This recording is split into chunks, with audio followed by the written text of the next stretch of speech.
అందరికీ నమస్కారాలు. గౌరవనీయులు జనసేన అధ్యక్షులు మిత్రులు పవన్ కళ్యాణ్ గారు, అదే సందర్భంలో బీజేపీ రాష్ట్ర పార్టీ అధ్యక్షురాలు పురంధేశ్వరి గారు, గౌరవనీయులు అచ్చెన్నాయుడు గారు, ఈ సమావేశానికి విచ్చేసినటువంటి నూతనంగా ఎంపికైనటువంటి ఎన్డీఏ ఎమ్మెల్యే అభ్యర్థులందరికీ పేరు పేరున మనస్ఫూర్తిగా నమస్కారాలు, అభినందనలు, శుభాభినందనలు.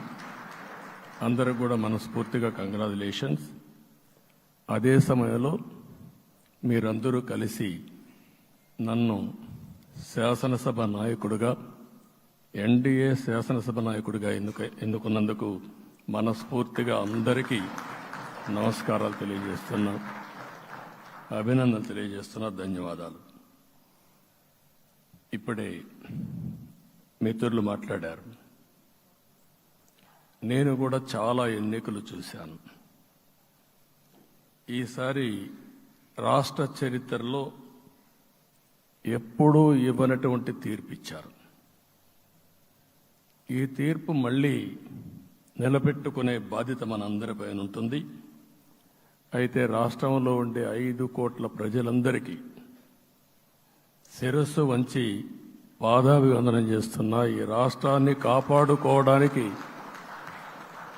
మీరు చూపించిన చొరవ కోసం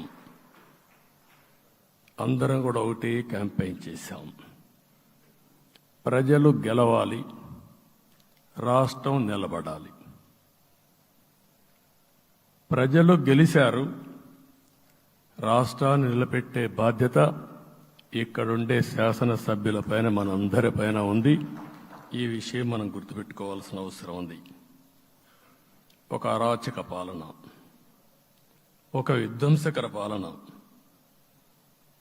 మామూలుగా ఇది చూస్తే ఈ కూటమి ఏర్పాటు చేసినప్పుడు కూడా నేను ఎప్పుడూ మర్చిపోలేను. ఇప్పుడే పురంధేశ్వరి గారు చెప్పారు, పవన్ కళ్యాణ్ గారు చెప్పారు. 3 పార్టీలు కూడా ఒక అత్యున్నతమైన ఆశయాల కోసం పార్టీలు పెట్టినప్పటికీ ఈరోజు కలయిక కూడా మీరు చూస్తే, ఈ కలయికని చాలా ఎన్నికలు చూశాను కానీ నా చరిత్రలో ఎన్నికలు అయిన తర్వాత కంప్లైంట్స్ ఉండేటివి. ఇక్కడ పలానోళ్ళు సరిగా పనిచేయలేదు, ఇక్కడ ఈ నాయకులు కోఆపరేట్ చేయలేదని.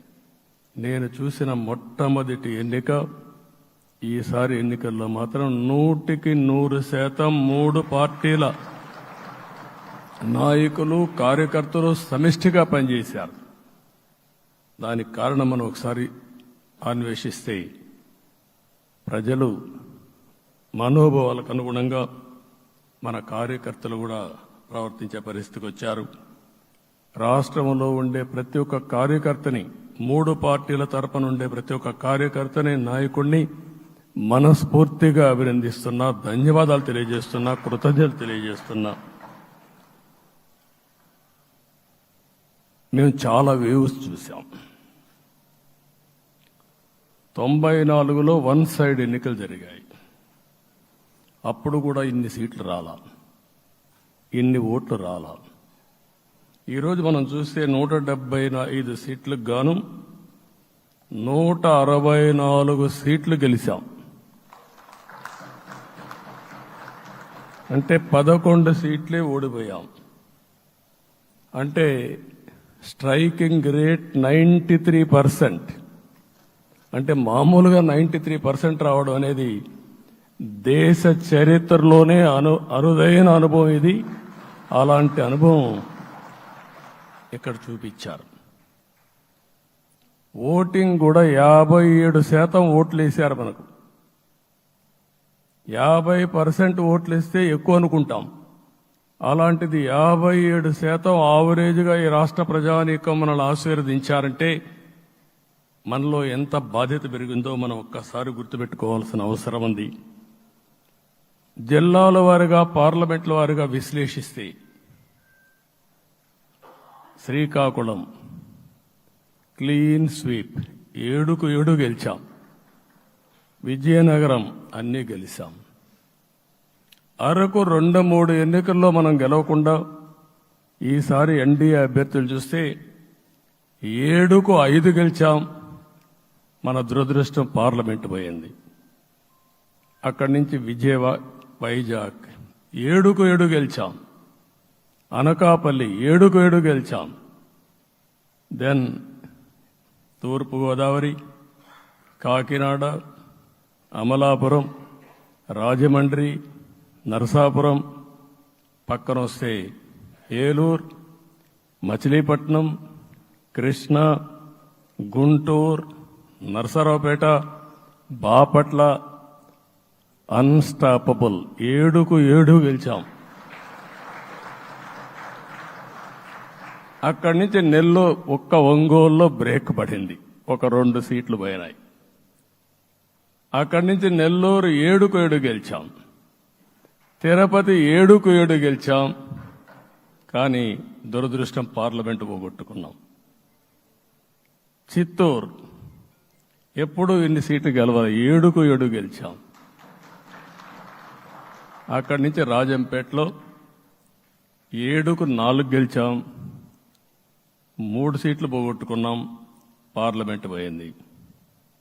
అక్కడి నుంచి మీరు చూస్తే చరిత్రలో ఎప్పుడూ గెలవని విధంగా కడపలో 7కు 5 గెలిచాం మనం.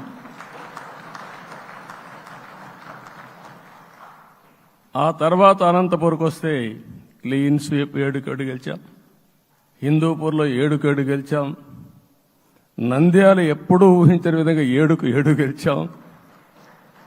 ఆ తర్వాత కర్నూలుకు వస్తే 7కు 5 గెలిచాం. నేను ఈ 11 మందిని కూడా అదే మారిగా జనసేన మిత్రులు పవన్ కళ్యాణ్ గారు 21 సీట్లు తీసుకొని 21 గెలిచాడు.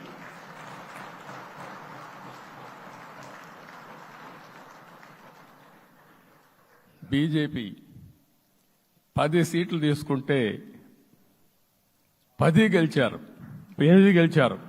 అంటే 10కి 8 గెలవడం అనేది ఒక చరిత్ర. ఆ 2 సీట్లు కూడా కొన్ని ప్రత్యేకమైన కారణాల వల్ల ఓడిపోయాం తప్ప ఇంకోటి కాదు.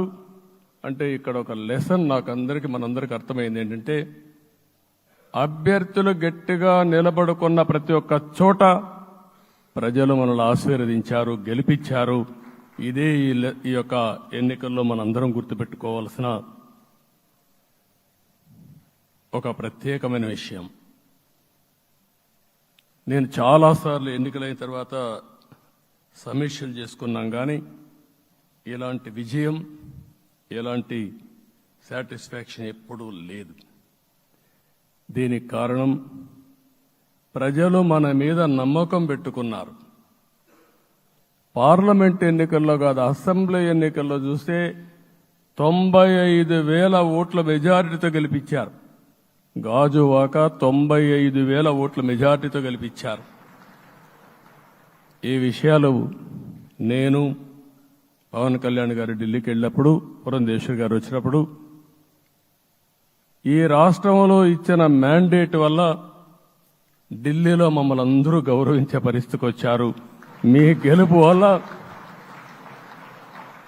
ఈరోజు ఆంధ్రప్రదేశ్ రాష్ట్ర ప్రతిష్ట పెరిగింది, గౌరవం పెరిగింది. మనకు కూడా గౌరవం పెంచుకునే పరిస్థితికి వచ్చాం. అయితే ఇక్కడ ఒక విషయం మనం గుర్తుపెట్టుకోవాల్సింది, ఎంపిక చేసినప్పుడు అన్ని విషయాలు మేము కూలంకుషంగా ఆలోచించాం. ఏ సీటు ఏ అభ్యర్థులు ఏ పార్టీ తీసుకుంటే గెలుస్తారో ఆలోచించాం. ఒకసారి అవి నేను చాలాసార్లు చూసినప్పుడు సీట్ల ఎంపికలో చాలా సమస్యలు వచ్చేటివి. మొట్టమొదటిసారిగా మొన్న ఎంపికల్లో కూడా చిన్న చిన్న సమస్యలు తప్ప ఎక్కడ పెద్ద సమస్యలు రాలేదు. అంటే మేమందరం కూడా ఒకటి ఆలోచించాం, గెలిపే ధ్యేయంగా పనిచేయాలి. కాబట్టి ఏ సీట్లో ఎవరు సీట్ ఇస్తే వాళ్ళు గెలుస్తారో ఆ సీట్లే ఇచ్చాం. అదే సమయంలో సీట్లు ఇచ్చిన తర్వాత ప్రతి ఒక్కరూ గౌరవించి గెలిపించే బాధ్యతకు వచ్చారు. ఇంకొక పక్కన ఈరోజు మిమ్మల్ని అందరినీ ఇప్పుడే పవన్ కళ్యాణ్ గారు చెప్పినట్టు వారి యొక్క సమయ స్ఫూర్తిని నేను ఎప్పుడూ మర్చిపోలేను.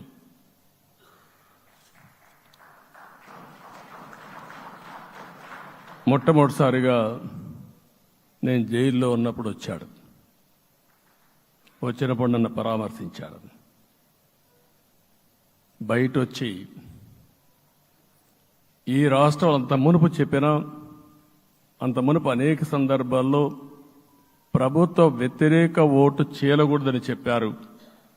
కానీ నన్ను చూసి బయటికి వెళ్ళిన తర్వాత ఈరోజు తెలుగుదేశం జనసేన పొత్తు పెట్టుకుంటున్నామని చెప్పిన మొదటి వ్యక్తి పవన్ కళ్యాణ్ గారు. అప్పటికే బీజేపీతో పొత్తుంది.